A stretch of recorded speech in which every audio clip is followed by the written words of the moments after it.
Welcome back. Well, a very special birthday celebration in London to mark King Charles III's 74th birthday.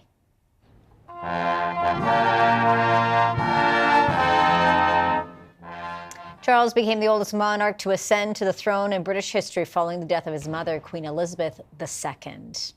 And Prime Minister Justin Trudeau offering his well wishes to King Charles on behalf of Canadians, saying, quote, "This is the first time Canadians mark the birthday of their new king. It is an opportunity for us to recognize His Majesty's dedication to service, as well as the close and special relationship he has maintained with Canada throughout his life." Let's bring in Richard Berthelson now, CTV News royal commentator. Richard, it's great to see you. You too. 74 years old, celebrating a big day, and indeed a big one as his first one as monarch. Yes, indeed. I mean, quite something that he's taking on, a job of this magnitude at age 74, when many people would be looking to retire. So it's extraordinary. And of course, you know, the day is not marked significantly in some ways because the official celebration has traditionally been in June. And we'll see whether that tradition will continue next June with the official celebrations. But of course, there were gun salutes, there were bell peals, there was the band of the guards there at the Buckingham Palace playing Happy Birthday. So some little things, and of course there'll probably be some family celebrations behind the scenes.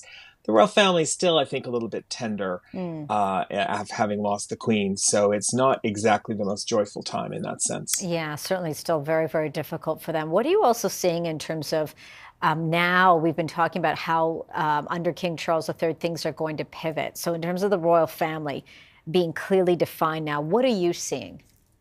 Well, I think what we have seen actually since Charles has acceded to the throne, we see a much more tactile, much more informal monarch than Elizabeth II was. You know, people take pictures, even selfies with him. We saw him and the Queen the other day, you know, walking hand in hand with a young person. Again, a little difficult to imagine Elizabeth II doing something like that to the same extent. So he's a much more informal, approachable, accessible person. This is not going to be a hats and gloves monarchy. The Queen is not going to dress like that in this monarch's time. It's going to be much more down to earth, much more informal. And we've seen also the king has undertaken engagements to pointedly include different parts of the community. He did a major reception for the British Asian community a few weeks ago. Prior to that, he did a reception for Afghan refugees in Scotland. So it's a very different kind of monarchy, a little bit more in keeping with the times. And today we've had a very significant announcement from the palace about the king's desire to expand the list of counselors of state. Talk to me a little bit about that in terms of what that will mean and who could perhaps be involved. Well, I think one of the big issues that many people in the media and the public have been concerned about is that the royal family is as small as it is now, and the people who deputize for the king, the official list, according to the law as it existed under the Regency Act, included both Prince Andrew, Duke of York, and Prince Harry, Duke of Sussex. Of course, Prince Harry is not in the United Kingdom at all. Andrew is not really in public at all anymore, thanks to his conduct. So that was a problem, especially with a king that likes to travel, with the Prince and Princess of Wales now who like to travel.